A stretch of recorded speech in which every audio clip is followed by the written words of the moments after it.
Hey everybody, welcome to the GMI Rocket Show. Today is episode number 78. I'm really excited for today's conversation. I'm your host, Roman Zelichenko. I'm a former immigration attorney turned entrepreneur. I'm the co-founder of Laborless, which is an immigration tech startup that automates H-1B visa compliance, and also the founder of GMI Rocket, which is a digital marketing agency for the mobility and immigration industry, and of course also brings you the show. Today, we are going to Canada, sort of. Our guest is actually going to be tuning in from overseas. Well, I guess Canada is another country from the U.S., but we're neighbors. We're cousins. But today's founder is Ganesh Neelanjanmath, who is the founder of iCent. So iCent is an app effectively built for universities in Canada and perhaps around the world, which we'll get into with Ganesh, to help them manage their international student population. This is it's really fantastic, especially from an immigration standpoint, because particularly for skilled workers, a lot of skilled foreign workers are actually, if you will, funneled through the education system. I mean, international students are a huge presence in the US and Canada and truly around the world. And so being able to manage this population of students in the right ways is really important, and to have tech to support that is important. So I'm excited to launch into Ganesh's story and how he ended up getting there through the long career working in technology. And there's going to be a shout out to one of our prior guests here today, because Ganesh and him work together, and we'll get to that. But for now, without further ado, Ganesh, thank you so much for being here, and I'm very much looking forward to our conversation. Likewise, Roman. Thank you for your time, and thank you for the opportunity here. Absolutely. Before we get started, I do want to say to folks who may be watching or tuning in right now live, please leave a comment, ask questions. If you have a question for Ganesh about the app or about tech for international students, whatever it might be, it's always really fun to have some back and forth with the audience. If you like the conversation, please hit the like button or love or whatever, wherever you're watching, whatever emotion makes sense.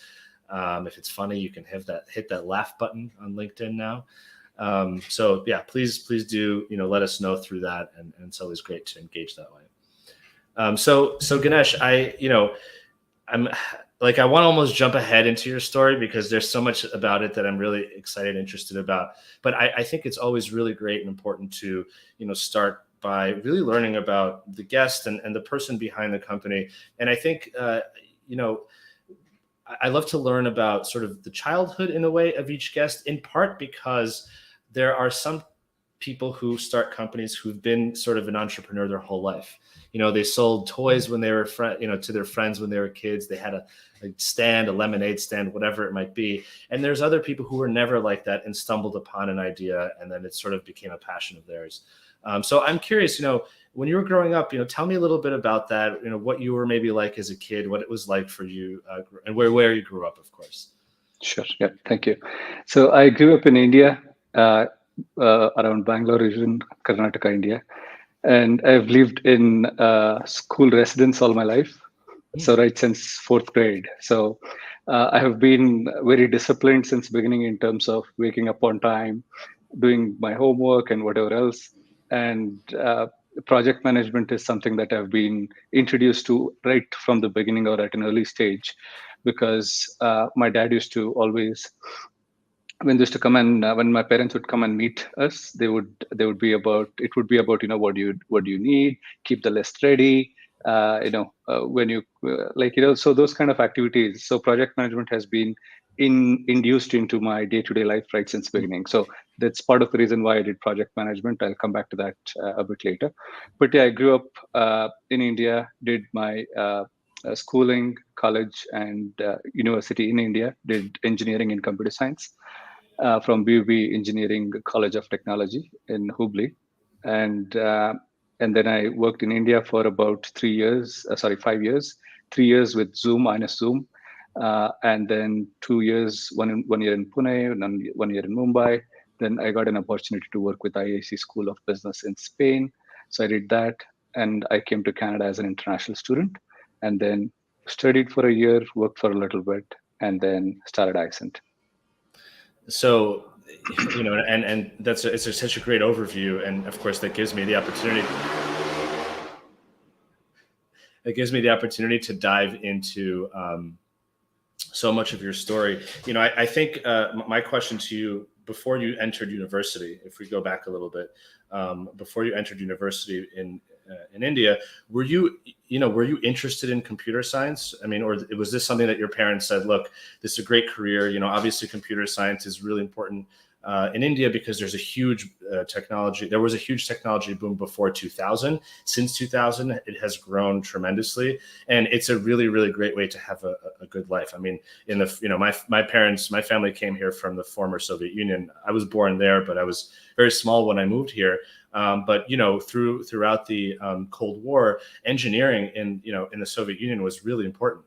Math. If you were bad at math, you were made fun of, whereas here in America, it's like, oh, if you're good at math, you're a nerd and people make fun of you. Back there, it was like, how do you not know this, And so I wonder, did you want to do it yourself? Was it something that was pushed on you? Maybe it was a combination of both. Like, how did you lead to computer science? Yeah, engineering was always the goal. There was no alternative option. Wow, okay.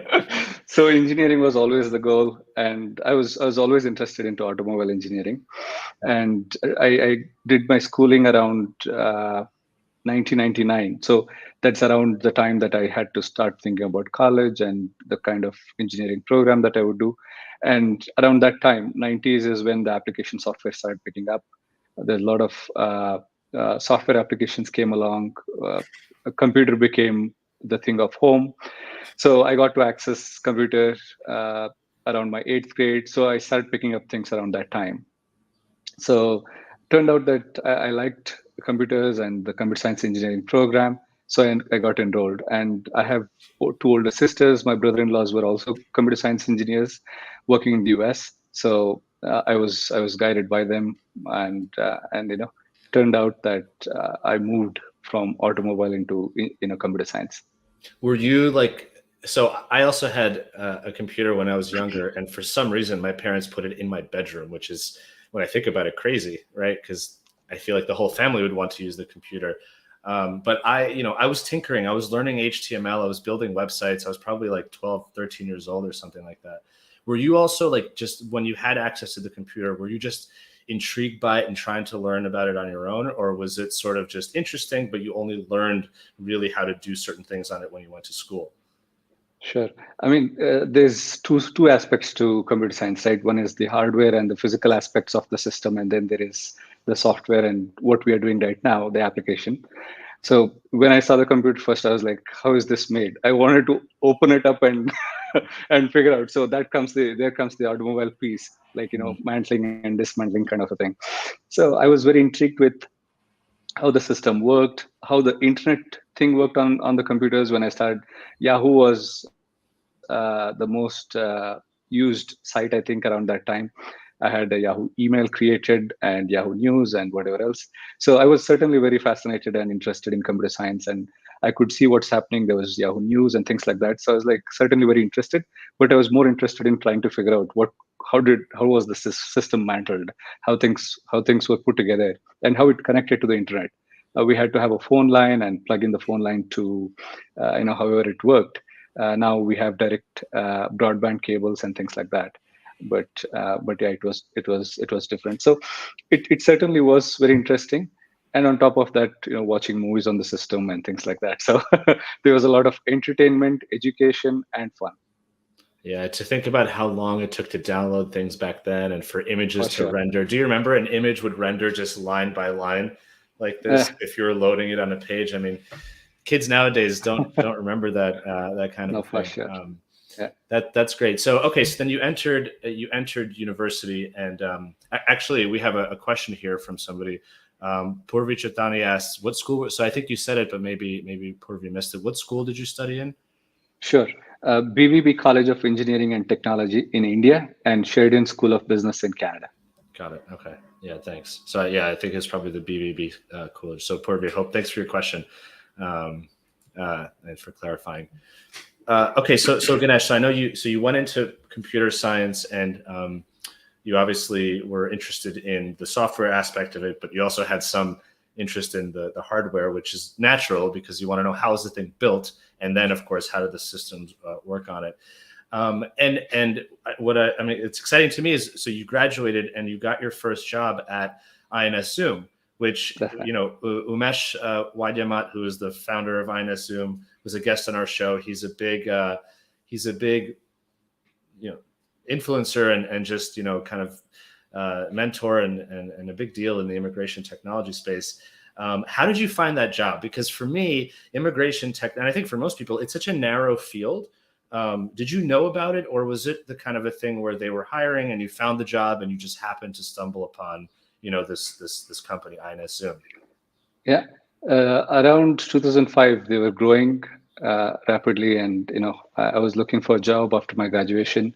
I had done a campus interview, and I was supposed to go to another company, but while I had those 3 months gap in between before I joined wherever I had to join, I came across INSZoom. They were hiring, so I gave my interview, and then things picked up from there. And I thought, let's see if I can get started here. And I always wanted to get into programming because growing up, my dream was to build a company.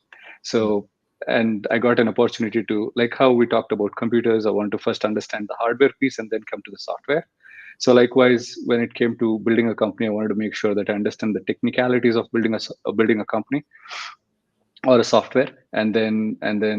So I started my job as a programmer there, and then for the 3 years that I worked there, I got various opportunities. Thanks to Umesh. I mean, he used to visit India, I think once or twice in a year, and he used to talk to the employees, and I was very fascinated in terms of how he talked, how he delivered, what his message was, and I right at that point of time, I knew he could be a great mentor, and I kept in touch with him.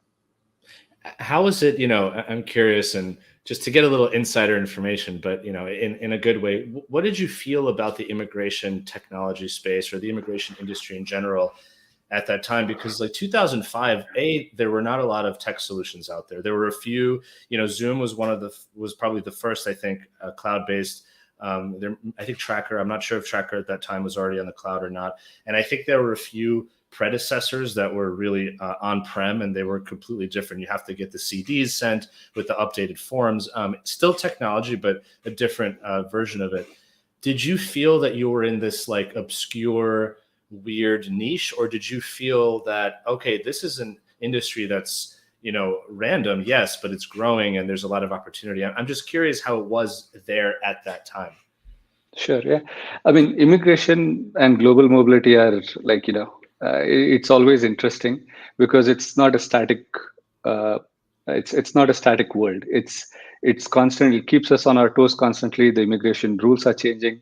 It's so interesting that you feel like you're part of something bigger when it comes to immigration versus being local and focusing on something that we are doing internally within the community, within the city, within the country. Like I wanted to think global and I wanted to build a global business. So immigration was certainly the right stream. I just happened to be there. It wasn't planned, but I think it was really good. I was lucky enough to get that opportunity. And I had, as I mentioned earlier, two of my sisters, my brother-in-laws, were already working in the US. So I knew a little bit about traveling and immigration and visa and some process seen behind. Just the case that the opportunity working at Zoom, it came up, and I happened to learn a little more about global immigration. Right. Yeah, that's true. You end up, even on the software side, you have to learn about the rules and the visas and things like that. So you just pick up knowledge about the process. Right. I wanted to go back because Purvi asked another question here. I think Purvi said high school because Purvi went to boarding school too. So I guess she was curious. So I did in St. Xavier's, Belgium. Yeah. Okay. That is also. And where was that? In Karnataka. That is also in Karnataka, India. Yeah. Got it. Wow, that's cool. Well, maybe you were both. I don't know if that's where you went, Purvi, but maybe you were both classmates. So that's I hope so. But that's cool. So you got into this position, at INSZoom, and obviously introduction to immigration law and an understanding of sort of what it means to be within and to grow a business that's kind of international in a sense. Your clients may be international. You're obviously the teams. There's a U.S. team and an India team. And then you left. I know you left INSZoom, and you took a few more tech positions. And we don't have to get into each of them into detail before you eventually moved to Canada to pursue your master's. But I'm curious, what was it like? Because I think some of those positions were not in India, right? You traveled, you lived in other parts of the world. And so at that point, now you were becoming a consumer of immigration. You needed a work visa. You needed to. So That's right. what was that like to, number one, take a role in another country? And do you remember anything, as a second part of that question, do you remember anything about the immigration process for you as an employee? For sure. I mean, I had an almost expiring passport when my visa was first applied, and the trip was planned. The client was ready. Like myself and my project manager, were supposed to travel, and it was Spain, being applied from Mumbai. So I think my passport was about expiring. So they had to ask me to reapply and get things done, move dates, and replan my trip. So so the first attempt itself was was a learning curve. Yeah. And what was the company that you were working for? Systems Plus. So Systems it's a Plus. Mumbai-based company. Yeah. And where were they sending you at that time, if you To remember?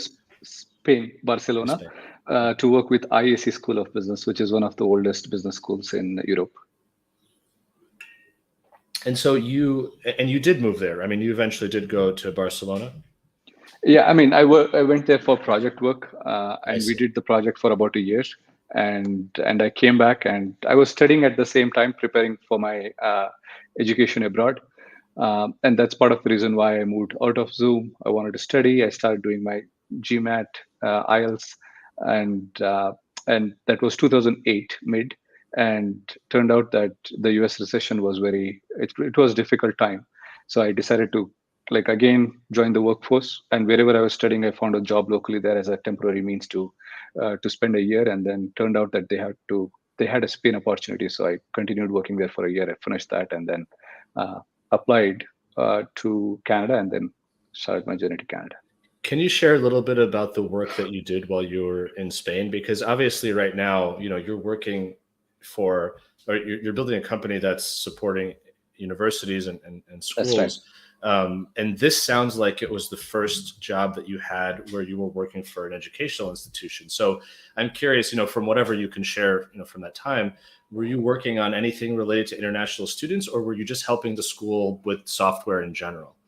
No, I feel like it was all meant to be, because working in immigration space, learning global mobility programs, and working in IC School of Business, looking at those flags, all these memories are still very fresh. It doesn't feel like it was a long time ago, for a reason that after my schooling, after my initial experience, all the time that I've spent is in front of the system, building software, building a company. So whatever is all my memories are pretty fresh in that regards. So Spain, I remember entering into the business school, like bunch of flags from all countries, and that was like an awesome experience just to see the flags outside the campus. And turned out that they wanted a finance system to be built, and it was all students and primarily international, because their fee structure was different. Their immigration process and whatever else, the kind of fee that they had to pay for application beforehand was different. So and they gave a pretty good tour of the campus, talked about how it works, how they were the oldest business school in Europe, and all of that was it was as if it was like I was not there to build a software, but to strengthen my dreams of studying abroad. Interesting. And so you were building a software for students to be able to, I guess, pay or something. And I guess your point is that depending on where the student was coming from, they may have had different fees, different structure, different way of payment. So in a way, you were almost like being introduced to some of the challenges with international student offices, because the process isn't streamlined, because it may depend on where the student is coming from, which I guess is probably why it's hard to build software around that kind of thing, if there are a lot of different streams of processes that aren't easy to unify. And currency. like, different people paying in they had all to be converted to a common currency. Like there was so much of learning curve there, and it felt like, the world is bigger than what I think it is, and there's so much to learn. uh, yeah, it was all fun experience. Okay, so now you've had this experience at INSZoom. You've learned about immigration, global mobility, and technology, and then you worked for ISC School of Business in Spain, and learned about international, like the implications of international students coming in. I mean, if you ask me, this is the perfect foundation to build where you are now. That's But right. of course, before that, you ended up going to Canada to study and to get your master's in project management, which was, I guess, fortuitous, because if you had gone to the U.S., where maybe you originally perhaps wanted to go or thought Right. about, who knows how it would have worked out. But you did end up going to Canada, and I'm curious, what was it like for you? Now it's your second time kind of immigrating, if you will, this time to actually study. What was it? What was that process? What do you remember about the process of moving to Canada from an immigration standpoint? uh, Leaving a good paying job, working in Spain, leaving all those opportunities, and starting school again with a lot of uncertainty around how things would work was certainly very challenging. And on top of that, the immigration process in terms of applying for visa, not sure how long the visa is going to take. Approximate timeline I knew, but there was always a good chance of rejection for whatever reason. And there was a lot of uncertainty, I would say, when it came to planning study abroad, and especially with the way I had to repack all of what I had done, and close my chapter, that chapter of my life, and start a new life. Again, being a student was a difficult aspect, but immigration was the bridge that basically helped me move from one country to another. And there was a lot of uncertainty around it. That's what I remember. And I when I put down my papers at the company, I had told them that I'm studying abroad, and I had you know had in fact, I had accepted the letter of offer from school at the office and scanned it in the office and told my manager, "This is where this is where I'm going." Wow, uh, nice. and they were pretty supportive, and they said, you know they were pretty good. And it turned out that I told them, if my visa doesn't go through, I'll come back. So if it happens, great, I'll go. And then, so they said they wanted to grow the business globally as well. They had a few clients in Canada, so they said, if I needed a job in Canada, they would be more than happy to offer me there. And so that was more, that was kind of that Like helped me, comforting. that comforting, to basically Yeah. understand that, okay, if something doesn't work well, I have people to rely on, Mm. and things can still work out. And there's certainly a lot of uncertainty in terms of immigration and the initial acclimatization in the new country. Mm. I thought I was prepared, but with my Spain experience, because I thought, one time my passport expiry has happened, and I now know how things work. But it wasn't certainly the case. Student visa works slightly differently. They gave something called letter of uh, um, study permit letter. I didn't know what was. I had applied for visa, but in return I got a visa and a letter that I had to come show at the port of entry, and they then gave a study permit. So all that process, I got educated through an agency that helped me understand how the immigration process works. Mm. And of course, back in the days, Google was not this intelligent in terms of so much of content being available in terms of mobility programs and things like that. Secondly, uh, there's a lot of YouTube videos right now in terms of students making videos and talking about trying to help fellow students and students that are yet planning and preparing their journey. And there's a lot of videos for sure. There's a lot of content available on the internet right now. That wasn't the case with me in 2010. So I had to rely on part of my experience, part of what the agency told me, and they were busy for themselves too. And then my parents and sisters and everybody else that had a good piece of advice, overloaded and overwhelming with a lot of information. I traveled. So Wow.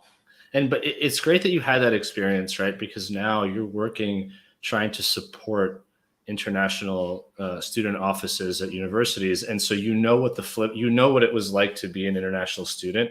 And even if things have changed since then, new policies, new programs, just the idea of what a client a user might need at that time, the user, let's say, being the student, in terms of documentation, information, support, just the peace of mind, to know that you're taken care of. Sometimes that could be alerts. Sometimes that could be proactive information. Those little things are really, from a user experience standpoint, they can make someone really like or dislike a software, even if the technical aspect of the software is the same. But, the thoughtfulness that goes into software, I think, for the user, in my experience, has been really important. So it's cool that you learned by actually going through it. And so now it's I would argue, probably easier for you to understand what your clients, their universities, need, because, oh yeah, right, that makes sense. I've been there. Yeah. There was certainly a lot in the last 8-9 years that we have launched iCent. I thought I was prepared. I had some challenges. That's part of the reason why I started the program, like the software and iCent as a company. But turned out that my experience was only so much. There was so much more that we learned, scaled built various modules in the program, in the software, and we are still learning. There's still a lot. I think immigration is one aspect when you're trying to move from one country to another.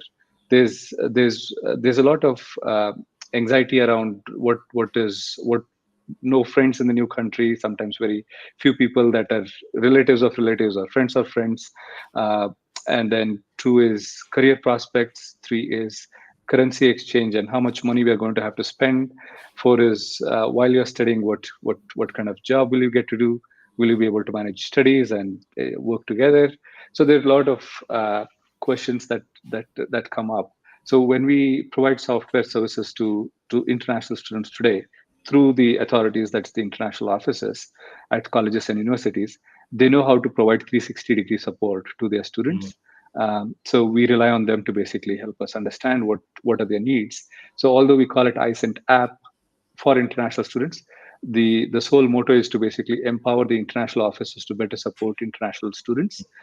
They have been doing it for ages. They know how to better support their students. Just the case that, if I classify it into 3 generations, there's paper generation, website generation, and now there's a smartphone smartphone app generation. So I was in between paper and websites 10 years ago, because I got some papers and then there were still websites, but the websites were not as fast. And nowadays you can launch a website in a matter of minutes and hours using templates. Back in the days, updating the templates had to go through an IT team and all that stuff. Updating the website, I mean. So paper, they know how to provide their services. All we did is we translated their paperwork and website work into an app that is a better means of information delivery to students in today's time. Students are, myself too, I don't check my personal emails as much. My friends are connecting with me on WhatsApp or Signal or other means of apps. And so app communication is happening. Except for my work emails, I don't really check any other emails as such. Everything is happening through apps. So we thought, might as well build something that will help offices reach international students where they are. Exactly. I mean, there's so many opportunities for you to sort of make things easier for your prospective users. And I think a lot of times, instead of asking, to your point, where can we meet our users, or how can we meet our users where they are? We look at it from our perspective as developers, but we should be looking at it from their perspective as users. So it's really smart.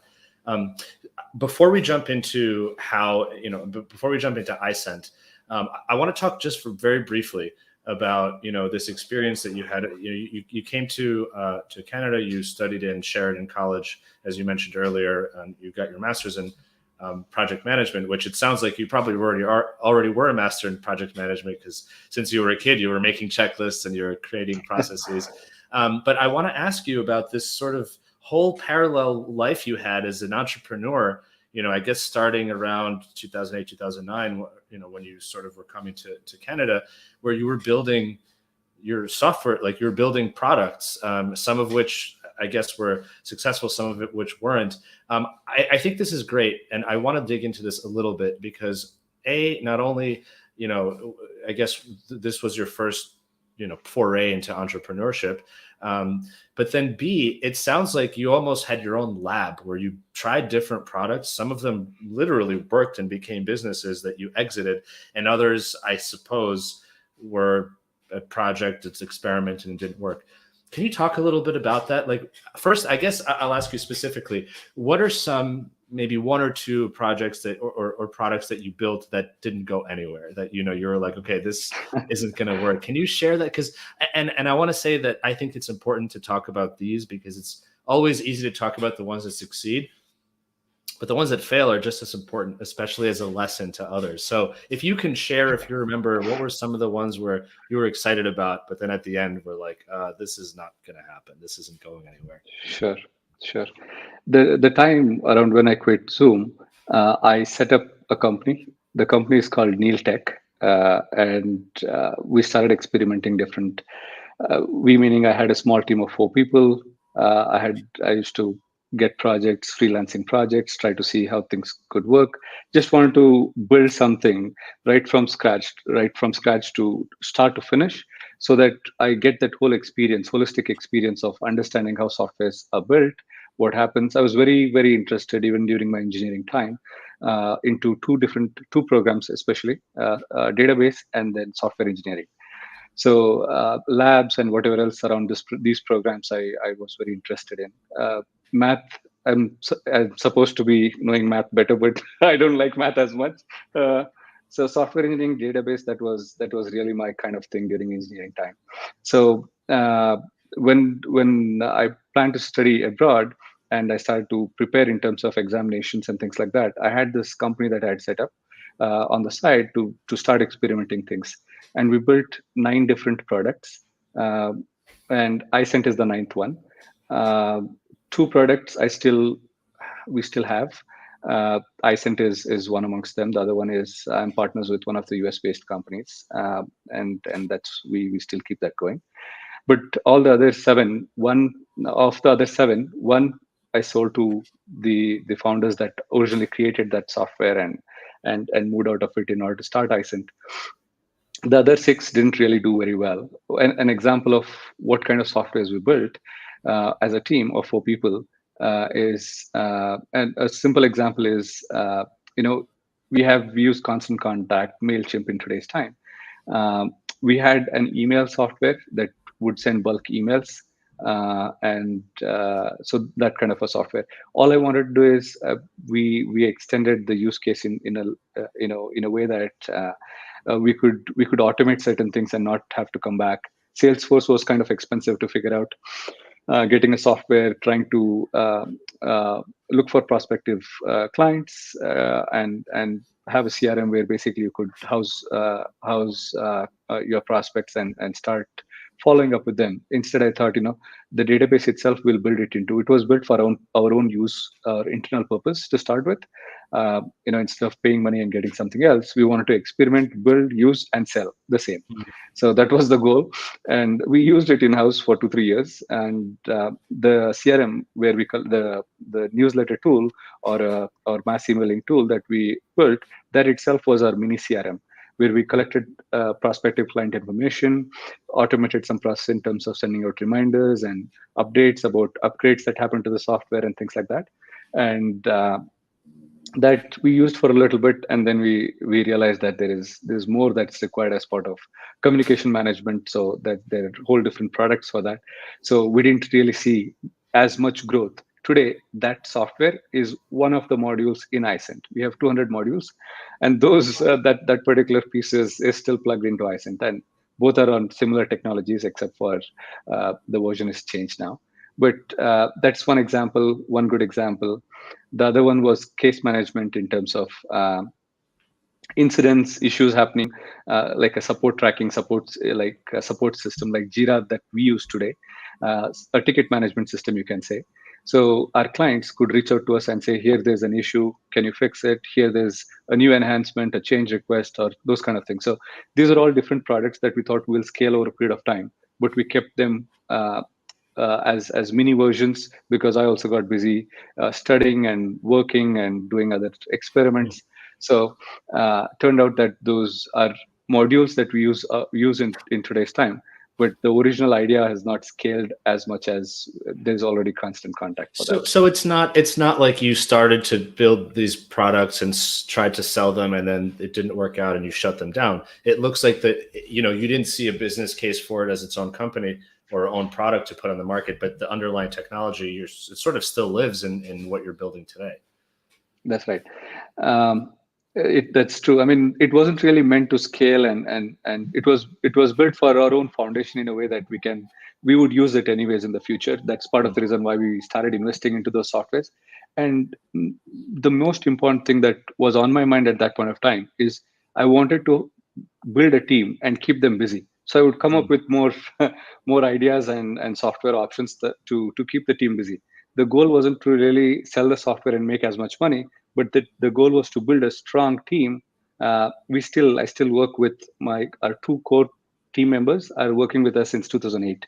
So so the goal was to build a team that can run for long. Today we are doing iCent, tomorrow we could be doing something else. But with the same team that has so much learning curve, we did 32 other projects, 8 different products before iCent. So it's the combination of the teamwork and how we could do things. And that was the core focus back then. So, and I have two questions for you before we kind of move on and to really talk about iSent. So the first one is, how are you funding all? It sounds almost like you had your own ideas and you're putting these people to work and building a team, building products. Did you have clients for all these product ideas? Were you self-funding it? Like, how were you economically making this work? Sure. And this is exactly where I talked about 32 other projects. These were products that we built, small and big tools, but we used to do other projects on the side to basically make sure that there's consistent source of funding to be able to build products and to be able to try and experiment different things. So those projects were kind of we built import export shipment management software for one of the companies in Singapore, and they were trying to sell it further and use it as a SaaS tool back in 2008-9. And then we built a case management software for a detective agency in the US. So Wow. so those kind of softwares that even during my studies I continued working for the company on the side, where I funded my education as well through the same means. Wow. And so how did you get these clients? I mean, especially going from shipment to, to investigative firms, like how did people find out about you? How did you get that? I mean, there are a lot of RFPs available online. We bid for the projects. We show our experience in terms of how these softwares, what work we have done, testimonials from existing clients, and it was certainly difficult because you had to, by the time you finished one project, you had to start looking for the next one, or simultaneously manage multiple in some cases. But it was fun. I know that is part of the area where I think a lot of experience I gained in terms of trying to sell something that didn't really exist. We had to sell the concept at that point of time, understand the requirements. But around that time, I think 2010, 11, 12, many people wanted to build their own softwares, their own projects. Today, I think businesses that started around that time are well established. They have their own software in-house managing their own businesses. So we primarily approached those companies that were starting around that time or had established and were all manual work done, and we were trying to build a software for them. There was a company that we built library book management system, basically books management system. They used it in their office as a library, so employees could borrow books and things like that. So they knew who borrowed which book and how many days it is with them and have they returned it back on time or not.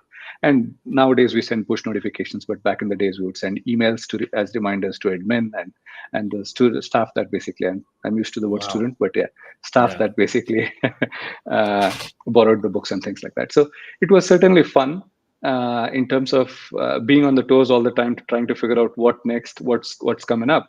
But that was to keep things going. On the other hand, we knew we had to build a product to be able to survive and to have a recurring source of funds and to keep business going.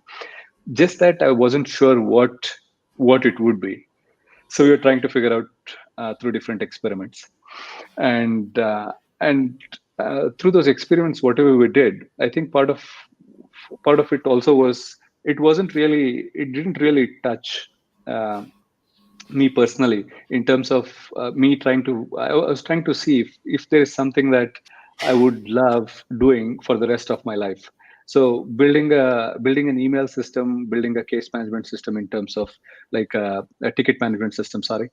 uh, there's it's straightforward business. I want to do something that I share my personal values to, I truly believe in the long run, and that I would not really be bored of. And that turned out, it was iCent, and that's the reason we kept investing into iCent all the initial years and didn't give up, because working with public institutions versus private is a whole different ball game. I can't even imagine. I mean, for everything from RFP process to security to bureaucracy.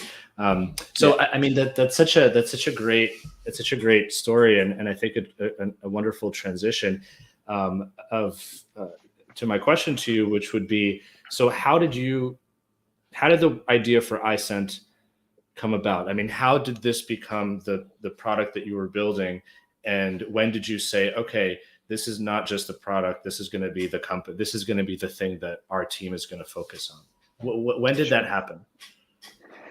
Yeah, during my studies at in Canada at Sheridan, the very first day, I mean, long story short, the very first day I landed, there was a bit of a learning curve, and the very first day I landed, I started to think there is an opportunity here to build something, because I felt troubled the day I landed in terms of trying to go and try to find on-campus job and trying to figure out what else I could do, because I had a permit and I was allowed to work for 20 hours. I thought I'll work on my business and softwares 2-3 hours a day on the weekend, and study for 6-7 hours a day, work part-time for 3-4 hours a day at the school. So I went to school trying to figure out in case if I can find a job. They said, bring your like a SIN card, which is SSN in the US. In Canada is SIN, social insurance number. Hmm. Um, and I didn't know what it was. So I had to go back to the international office and figure out what it was. They said it's so and so. It's like your unique tax ID number and all that stuff. Went back and said, okay, I'll get it, but I need a job offer letter to get that card. Otherwise, they wouldn't issue me a SIN card without a job offer. And when I went there, they asked for it. I came back. They said, no, without a SIN card, without a tax ID, we will not give you a job. So it was like a back and forth situation.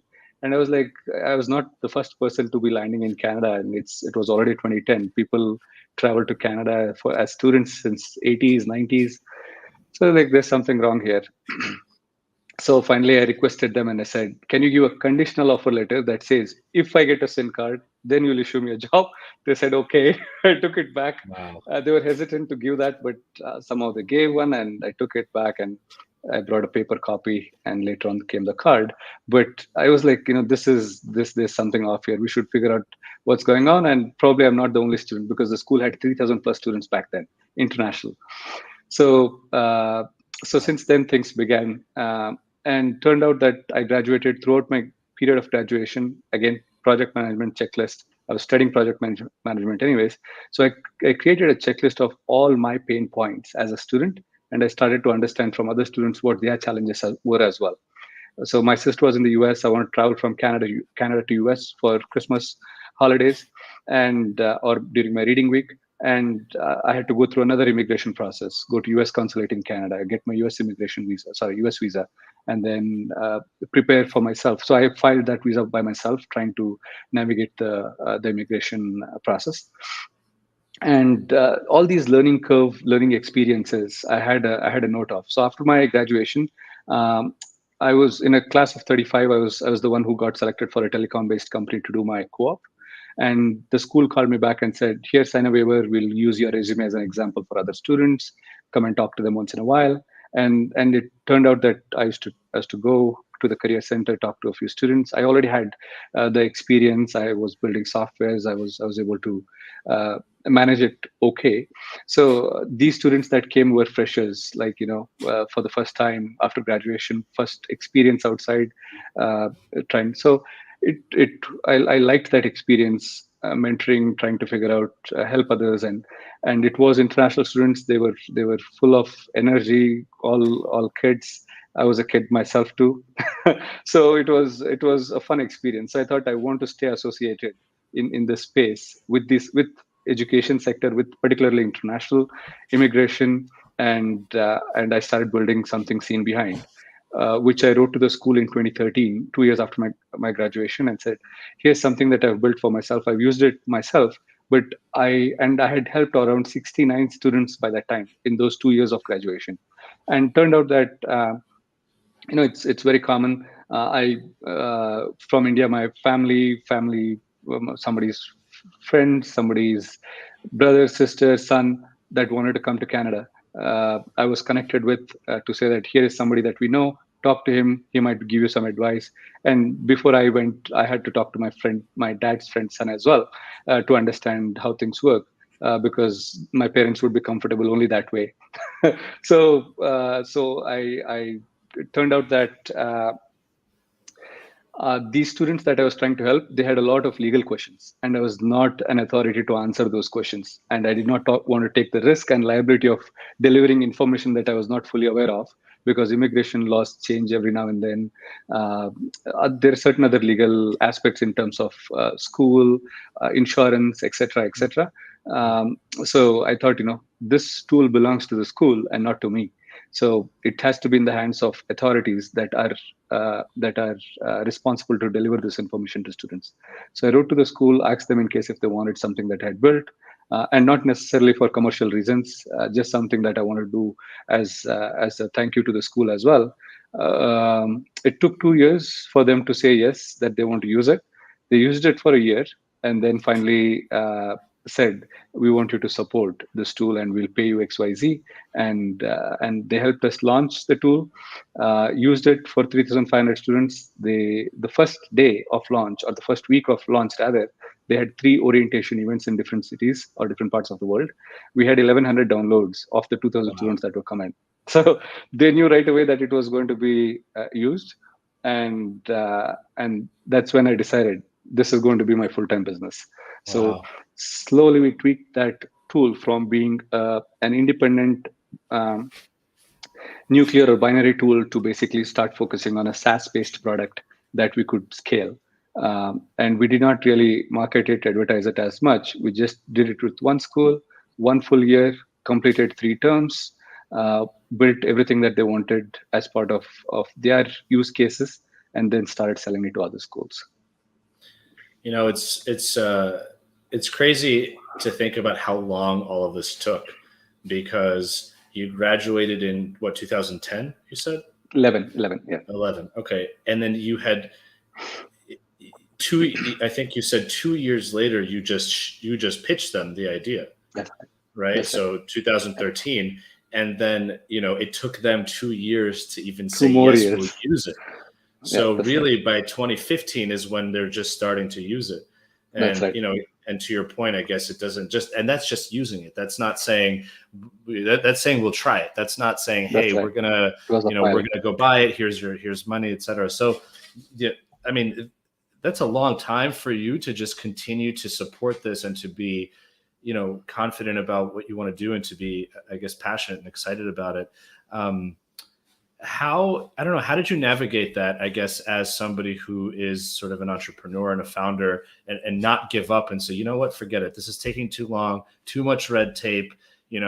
Let me just move on and do something else that's going to be more lucrative. Because I know you were working on the side to support yourself, I guess, right? But, that's right. But just, there's still emotion that has to go into this. You still have to keep pushing. You have your team. They have to stay motivated. How did you do all that? I believed in this concept, and I thought it would be useful for sure, because I used it myself, and few of the people that I tried to help with, with a disclaimer that I was not an authority to provide them that information, but they would have to do their own due diligence. So I was always busy. I've been extremely busy right since beginning. So it was not the case that it was like a do or die situation, that if they said no, like it was end of the world. I knew that this was the 9th product. I mean, we were always trying and experimenting something. But I was personally very interested in this. So I knew working with public sector that those 2 years of wait, I realized I have to be persistent. Otherwise, I'm not going to have a buy-in here. And during after my graduation, the first 2 years that I was still working and trying to figure out, I was still associated with the school, trying to understand how the school system works, going back to school campus, trying to figure out and support other students with their questions, especially when it comes to resume and things like that. So I knew how the school system works, and decisions would not be taken right away. But I knew that they're up to something very professional, because like unlike a private sector, like our decisions for the most part, in today's time we take enough time to build to make decisions ahead of time and plan and implement, because we work with public sector. But these schools, like their budget for next year is done like in advance. They know what they're going to deliver in terms of programs. They know what students they're targeting, which country. Like they have a plan, and they operate in a very project oriented. They have a very project oriented approach, and I liked that. I loved that process. And I was like, if I have to be in that space and experience that, then I have to be patient to get there first. Mm. So I had to build that patience in me and be persistent with them. And so our sales cycle is usually anywhere between 1 year to 4 years. Wow. Yeah.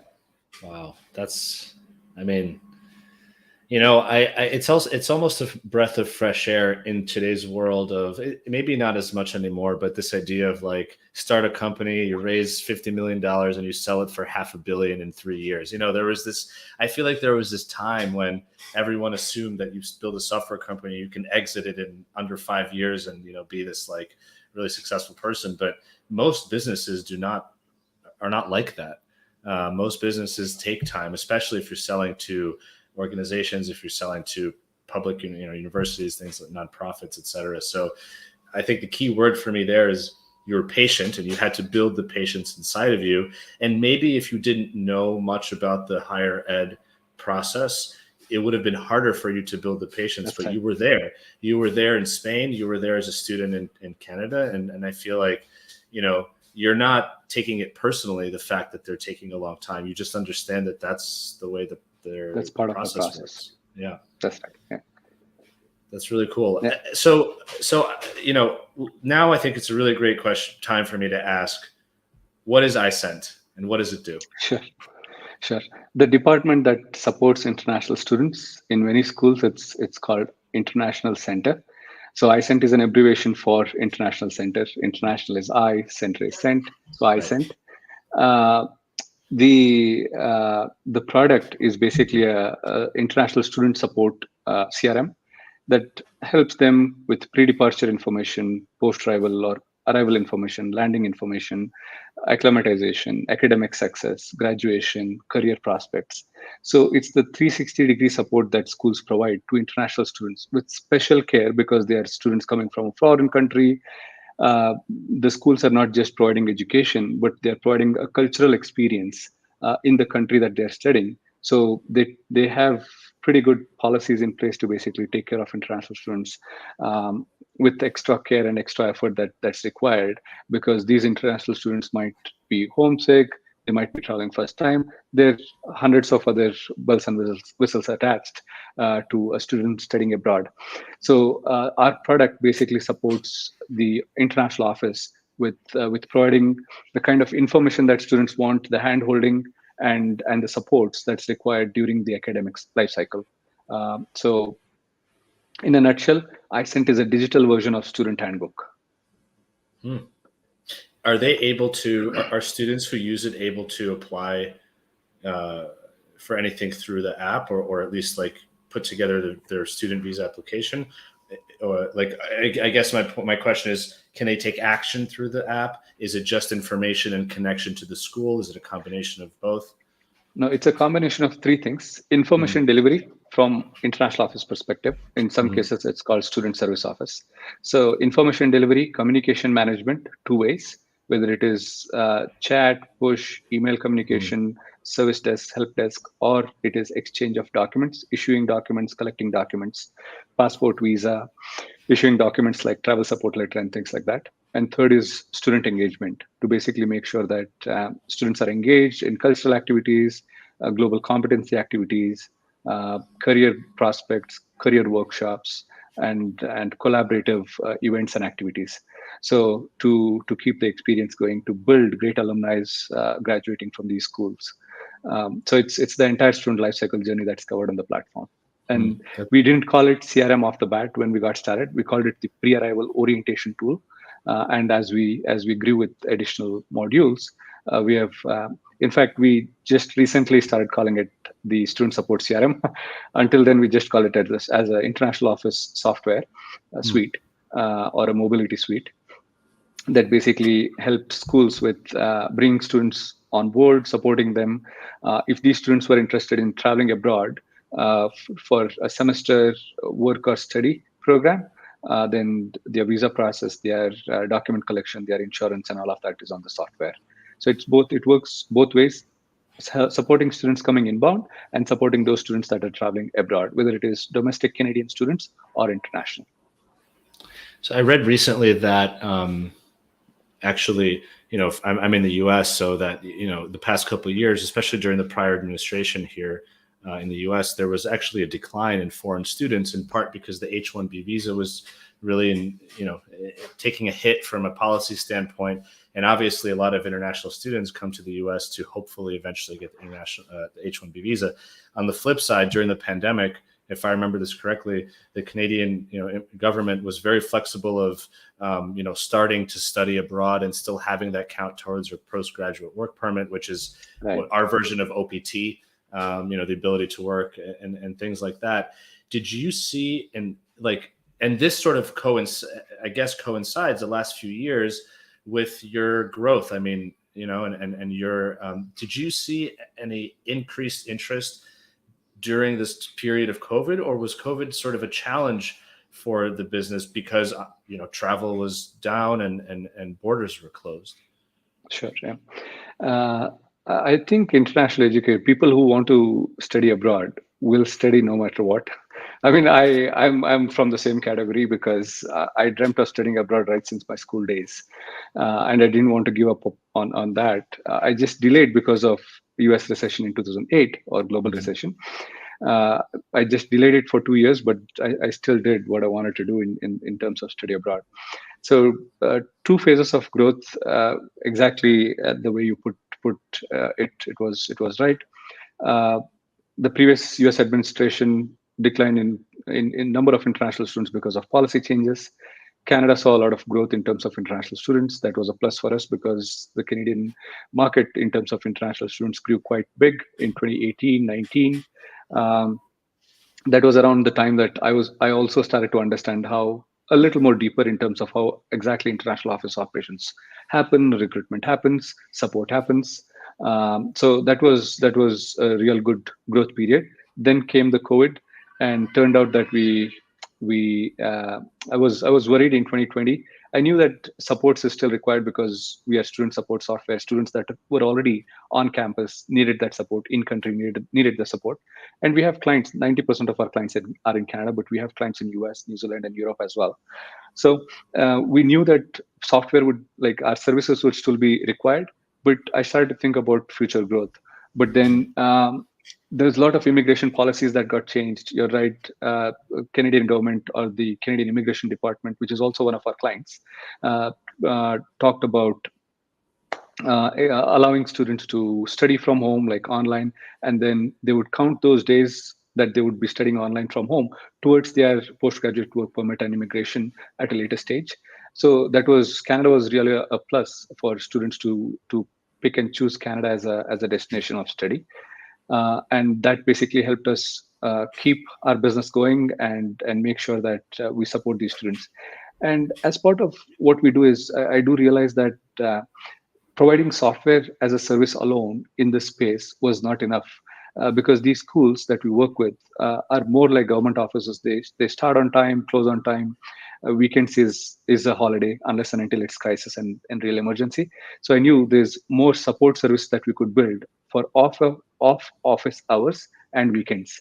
So we have our own contact center team that we are an outsourced level 1 support office for many international schools, international offices, that we support these students, whether like worldwide 200 plus countries, through our support center, off office hours and during the weekends. In fact, we do it 24/7. And that support kicked off really well during COVID times because they needed remote support to provide support services to these students that were studying from 200 plus countries. And we scaled our team to 18 during COVID, and we supported 160,000 students, tracked every single student's travel intention, intended arrival date, quarantine plan, the quarantine process, arrival check-in to say that they have safely landed, and 14 days of check-in to basically make sure that they complete and let the school know that they are safe and everything is okay. So we managed this program, and we were approved by the public health. The presidents had to give a readiness plan in order for the immigration department to approve arrival supports for international students. So travel support issuance and all of that was done through the software. So that basically gave a double boost for the business in terms of business growth. Did you have to work with the universities to get the support information from them? Because clearly you're sort of an outsourced help center for international students who, instead of calling the university, are now calling your team. Did you have to work with the different schools that are your clients to say, okay, here's our policy? So when a student calls the outsource center, where are you from? You're in Sheridan College. Great. What's your question? And then they give the answer that's specific to Sheridan College. Yeah. That's right. So different staff members on the team are trained for different schools. We use the app in-house ourselves too, to click a button and understand what's the know-how about that particular college, query a chatbot and ask a question, and the chatbot would answer. So we have self-serve tools put in front of students in the form of chatbot. If they have questions, they can connect with a live chat agent. They can do a calling, in-app audio calling, video calling. There are various means or tiers of support that are set up, and they can even book an appointment to talk to somebody, either on our end or the school end. So there is this is why I called it level 1 support. We know what we can handle. Those most frequently asked questions is what we handle. Those that have a standard answers for.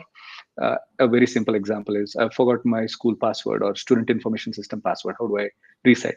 It's a standard answer. We don't need a school to answer. We don't need a human resource to answer. The bot can answer this question. Here's a link to reset your password. These are the instructions. If you still have issues, connect with us. Wow. So believe it or not, this is basically, most of the questions are those straightforward questions that students have. They're not reading it on the website. They're not reading it in their instructions. They're not reading it somewhere. They're not reading it on the app. It's on the app. So they connect and ask this question, and they want answers right away. Schools are not usually available to answer these questions right away because the student might be in India, China. During their day, they're writing an email, which is night time in Canada, for example, and the school is obviously not going to respond back. So we are primarily focused on automating these processes that are straightforward, and there's a lot of learning curve and experience. We support over 150 different schools in today's time globally, and that is combined over 800 campuses. Wow, that's incredible.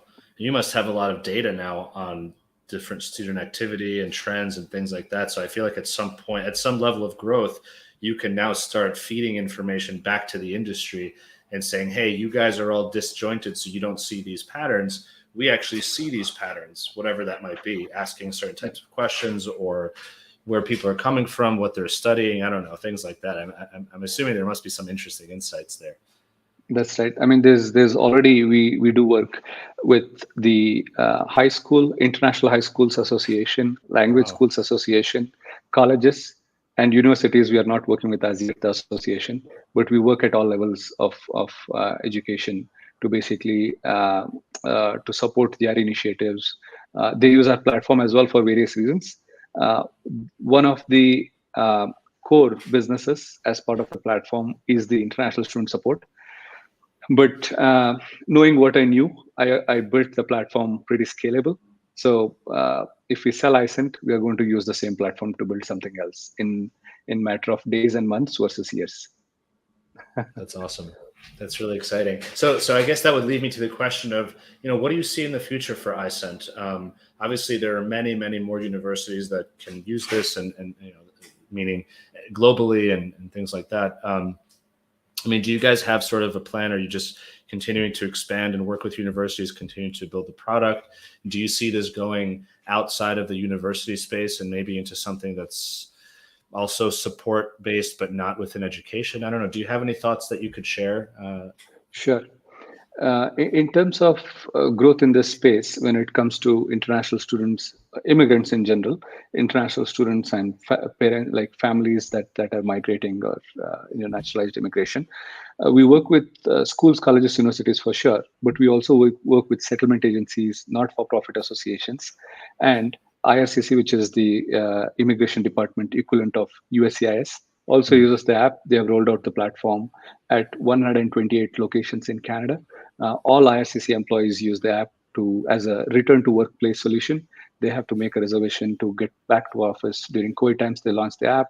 They continue to use it, and there's some communication and push and updates on the app. So the platform is pretty scalable. Given your audience, you can think about it as a CRM. You can use it for international immigration. You can use it for support services. You can use it for recruitment. You can use it for immigration services. We can sell it to law firms where basically they have they can cater to their audience, global audience, in terms of being able to the administrative team being able to manage principal applicant's profile, and then providing them support services in terms of understanding what stage of the immigration process they're at, information, auto updates, and things like that. So there's a lot to scale. I would like to stick to the space of global mobility, immigration, because I get to travel abroad and have fun at the same time, and work doesn't feel like work. This is what we want to do for the next 5 years. That's awesome. That's really great. I love that you feel that way, because that means that, no matter how hard it gets day to day, if there's this genuine passion for this industry and desire to continue to build, you're not just going to wake up one day and say, you know what, screw this. I'm tired of it. If you genuinely enjoy it and have fun, I think that's incredibly important. I have one more sort of practical question that I'm curious about, and I would think that maybe other listeners are too, especially if they're building technology companies. Is it challenging to, come to agreements with public entities, whether it's the government or university, as a software provider? And I ask this because, as you pointed out, there's a long sales cycle. There's probably a lot of bureaucracy they have to go through. There's probably some, security analysis that they have to run. But of course, if you can get in with a public institution, you can really help them innovate, because building things in-house for public entities is probably harder, I would imagine. So I don't know, do you have any, what were some of the challenges that you faced there? And maybe if you have any advice on how to do that. And I know your experiences, I guess, with Canada, although maybe you've worked with public entities around the world, but maybe there's something that could be really practical for anybody, wherever they're based. Sure. Yeah.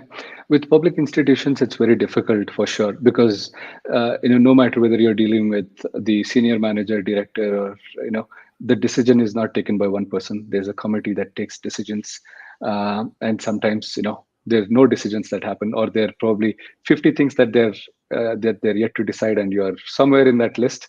At some point, you would be picked up, and hopefully there are no more questions. But when it comes to information technology and tech tools, for all valid reasons, they are supposed to validate, check privacy, do a privacy assessment, because tech tools can you some time ago you mentioned we have a lot of data that is true, and we are protectors of that data and information. The schools own that data because it belongs to them. We provide our services in the form of technology and tech support. So there's certainly a lot of decision making that happens. It goes from department to department for valuation, finally comes to the procurement team, and when it comes there, we know things are falling in line. But it all starts with interest generation. There has to be a genuine reason uh, uh, or the purpose that the purpose has to be made clear, and we do that pretty well in terms of public colleges and universities, because we take examples of how other schools are using it, what is the ROI, what has worked well, and those that are not that those that have not worked well, we keep them aside and focus on what is working well, and try and experiment new things. But interest generation to basically helping them understand how other schools have navigated the path in terms of getting the software in, or getting a buy-in, is what I have learned over a period of time working with public institutions. But when it comes to change requests, upgrades, and better support services, that even if somebody really sees a value, they are not able to right away make a decision. There's a quotation process, there's an approval process, there's all that stuff that happens seen behind. But it is valid. I feel like that gives us enough time to build a proper solution, uh, follow the right process, and we are not doing it in a random order. It just makes me feel like it's very professional and very organized workplace, and we are busy anyways with other things that we have to do. So the wait, at least so far, it has not been. I'm not running out of patience, but at some point, if I do, we'll see what happens. Interesting. That's such a great. I mean, I respect you for having that positive outlook. On the fact that this really probably bureaucratic and long process. There are positives to it too. It gives you more time to build things out. It gives you an assurance that they're going through a professional process and not just some random person signing off on it in 6 months just as easily could fall apart. I guess that's the beauty of it. If you have the patience to, sign a contract and work with a public institution, the time that you took to get into that relationship, unless you completely screw something up, it probably also gives you some assurance that it will be a longer term relationship, and they can't just turn around and leave you just like that as well. So if you have the patience in the front end, you'll have the benefit of a longer term client on the back end, I guess, right? That's right. And they're educators, so they're natural mentors, I would say. So I've been lucky to have a lot of mentors in the space that has helped us. Those have helped us build the platform, give us the right piece of advice. There's been a lot of good stuff. The very first client, his name is Andrew Ness. He bought the concept, but it took him a lot of time to get things done seen behind. But a lot of great clients that have helped quite a lot. Umesh himself has been a great mentor and support. So just been lucky to be in the right place at the right time, and just a little bit of patience. I think it has worked out. That's fantastic advice. So this has been really awesome. I like to end these conversations with kind of maybe a more fun or different type of question. I know you've lived, I guess you grew up in India, you lived there, you lived in Spain, you took some trips to the UK, you've obviously now lived in Canada, and you've traveled to the US for work as well, right? That's right. Yeah, I joined Zoom again as a consultant in between for some time, looking after their Canadian clients, a few implementations while I was doing iCent. They wanted local presence in Canada, so I picked that contract up and supported them a little bit there. And also great as you're building a business, if you don't have a lot of outside capital or any outside capital. Did you guys raise any money, or were you bootstrapped from the beginning? Completely bootstrapped, and there's I think in order to build the tool, right ideas and patience and implementation processes are required. Money is only a byproduct if you want to skip timelines. Right. We have not really figured out that part yet. If we want to raise funds and stuff like that, we are self-sufficient right now, and we are sailing okay. And we see a path for ourselves for the next 5 years in terms of what we want to achieve and do. We like the bootstrap model. That's great. And you maintain control. You maintain, you are the last decision maker. Once you get outside capital, you sort of have a boss now in a way. True. But in today's time, the way I look at it is our clients are our boss. Sure. They tell us what to do. We just figure out whether it's the right fit for our product. If yes, we accept, build it in. If not, we politely decline and focus on what we are very focused on how the product should be built, because we see a life for the product. It might be the case that a school may have budget at one point, might differ and delay for a little bit, but the product has to sustain and survive. So we focus on the product quite a lot and focus on what clients want to use as part of the product. That's awesome. Yeah, I mean, and that's a great point too. And I think, again, a wonderful example of a business that is bootstrapped, is patient, and is sustainable. I think, and continues to do great work. And I love sharing these stories because, in my view, it's a great counterbalance to all of the flash that you see on the news with companies raising a ton of money and moving really quickly. And that works in some contexts, but I think many tech founders, especially ones that are trying to build their first tech company, I was guilty of this. You know, the idea is, okay, let's build a very MVP. Let's go out and raise, a ton of capital. That playbook is very popular.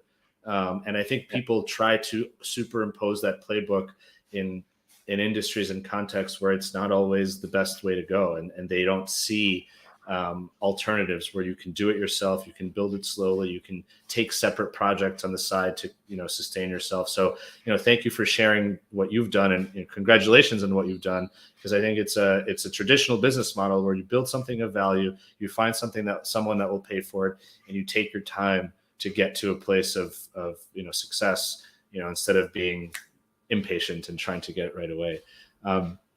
So as we close out here, I guess I'm curious, and maybe this isn't a question that is really difficult, that is very easy to answer, but I still am curious, because you've traveled all over the world. Do you have a favorite city that you've been to? And if you have, is there a memory from that city that really sticks out from a travel perspective? I love Toronto. That's why I'm there. I've traveled to, education conferences happen worldwide, international education conferences. I've probably traveled to 28 different countries so far. A lot of learning curve. I'm a foodie. I love different food from different countries, and learning different cultures. I enjoy that experience. But Toronto is truly multicultural. There's it's I'm not selling Toronto, but I really love being here in Toronto, and it's a place where I can find it's truly multicultural, a lot of food options, great city, except for the snow and winter times. Everything else is great about this city. Apart from that, if I love Florida, US. If if I have to vacation, I would like to go there and spend some time. Everywhere else, I would just like to spend a little time and come back. But wow. in the near future, I have plans to move for a couple months to New Zealand, because we have a client there. We are trying to grow our business there, and I might be off Canada for a little bit, live in New Zealand, set up a few things there, and then come back. Well, I'm going to have to ask you this question after you go to New Zealand, because I have a suspicion that you're going to be wowed by the beauty, and you're going to say, all right, I'm not coming back. It is true. I feel some similarities between Western Canada, where it's all great landscape, Switzerland and New Zealand. They're kind of feels pretty much the same, the scenic beauty and all that. But yeah, Toronto is home, so I would certainly come back home. But New Zealand is going to be fun. So if you're around, we can have fun there.